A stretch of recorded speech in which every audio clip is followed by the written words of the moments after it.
नमस्कार, जोहार, आदाब। क्लीन न्यूज झारखंड में आप सभी श्रोताओं का स्वागत है। तो चलिए जानते हैं खबर विस्तार से। सीएम सोरेन बोले, झारखंड के स्थापना दिवस पर राज्य को मिलेगी 5,000 करोड़ की सौगात। झारखंड के स्थापना दिवस पर राज्य को 5,000 करोड़ की योजनाओं की सौगात मिलेगी।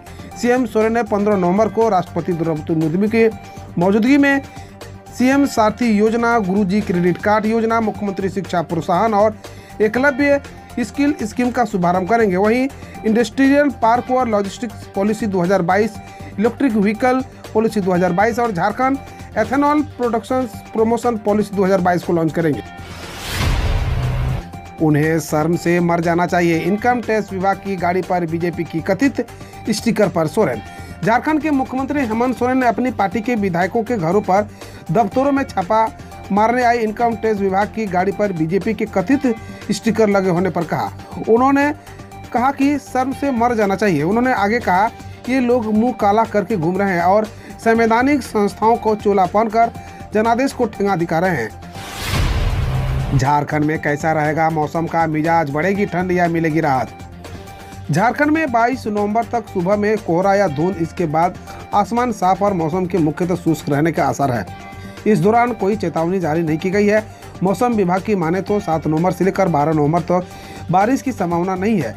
इस दौरान अधिकतम तापमान 28 डिग्री सेल्सियस और न्यूनतम 15 डिग्री सेल्सियस रहने का अनुमान है। एमजीएम जमशेदपुर बनेगा विश्व स्तरीय, सीएम सोरेन करेंगे 500 बेड के अत्याधुनिक अस्पताल का करेंगे शिलान्यास।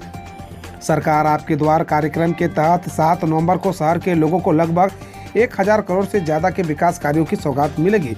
शनिवार को सर्किट हाउस में आयोजित प्रेस वार्ता में स्वास्थ्य मंत्री बन्ना गुप्ता ने इसकी जानकारी पत्रकारों को दी। उन्होंने बताया कि जमशेदपुर एमजीएम अस्पताल पूरे कोल्हान में गरीबों का एकमात्र सहारा है। इस अस्पताल को ठीक करने के लिए पदाधिकारियों के साथ मुख्यमंत्री भी लगातार प्रयास कर रहे हैं। यह मेरा ड्रीम प्रोजेक्ट है, इसे किसी भी हाल में ठीक करना है। एजीएम में अभी काफी सुधार हुआ है। झारखंड में 5 साल बाद मिडिल स्कूल बने हाई स्कूल, नए 380 स्कूलों में अगले सत्र से होगी पढ़ाई। राज्य में पहली बार एक साथ 380 मिडिल स्कूलों को हाई स्कूल में अपग्रेड किया गया है। शनिवार को शिक्षा मंत्री जगन्नाथ महतो ने उक्त स्कूलों को अपग्रेड करने के प्रस्ताव को स्वीकृति दे दी। संभवतः विभाग अगले सप्ताह इस संबंध में अधिसूचना जारी करेगा। अपग्रेड किए गए हाई स्कूलों में अगले शैक्षणिक सत्र में पढ़ाई शुरू हो जाएगी। शिक्षा मंत्री जगन्नाथ महतो बोले, झारखंड में 15 नवंबर से पहले शुरू होगी शिक्षकों की नियुक्ति प्रक्रिया। राज्य में 50,000 सीटों पर शिक्षकों की बहाली होगी। इसकी तैयारी लगभग पूरी कर ली गई है। 15 नवंबर से पहले करीब 25,000 पदों पर शिक्षकों की बहाली प्रक्रिया शुरू होगी। इसके बाद टेट परीक्षा आयोजित होगी, बाद में पुनः बहाली होगी। उक्त बातें शिक्षा मंत्री जगन्नाथ महतो ने कही। वह शनिवार को सर्किट हाउस में समीक्षा बैठक करने पहुंचे थे। पत्रकारों से बातचीत में कहा, झारखंड में 80 मॉडल स्कूल बनाकर तैयार हो चुके हैं। लोहरदगा से इन स्कूलों के उद्घाटन का सिलसिला शुरू हो चुका है। दिसंबर महीने तक बच्चों को 80 मॉडल स्कूलों की सौगात मिलेगी। 380 मॉडल स्कूलों को तैयार किया जाएगा। कैबिनेट 10 को संविदा कर्मियों के नियमितीकरण पर हो सकता है फैसला। 11 को विशेष सत्र।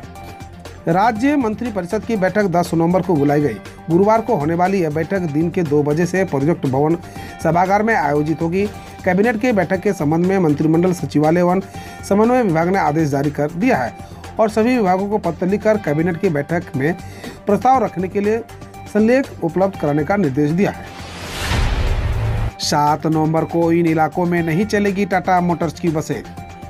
टाटा मोटर्स प्रबंधन ने 7 नवंबर सोमवार को आसपास के इलाकों में बस सेवा नहीं चलाने की सर्कुलर जारी किया है।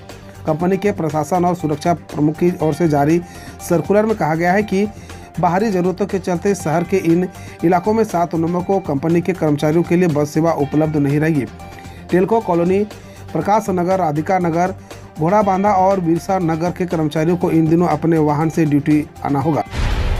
भारत ने जिम्बाब्वे को 71 रनों से हराया। T20 वर्ल्ड कप के सुपर 12वें अपने आखिरी मुकाबले में भारत ने जिम्बाब्वे को 71 रनों से हरा दिया। पहले बल्लेबाजी करते हुए भारत ने 187 रन का लक्ष्य दिया था। जवाब में जिम्बाब्वे की टीम 115 रनों पर ऑल आउट हो गई। भारत की तरफ से गेंदबाजी में अश्विनी ने सबसे ज्यादा 3 विकेट झटके। इसके अलावा शमी और पांड्या ने 2-2 विकेट, भुवनेश्वर, अक्षर और और अर्शदीप को एक एक विकेट मिले। गुरुवार को सेमीफाइनल में भारत का मुकाबला इंग्लैंड से होगा। अब खबर उपचुनाव से। 7 में से 5 सीटों का आया रिजल्ट, 2 के नतीजे का इंतजार। बिहार की मोकाबा में आरजेडी की नीलम देवी जीती, वही बिहार के गोपालगंज सीट बीजेपी की कुसुम देवी जीती है।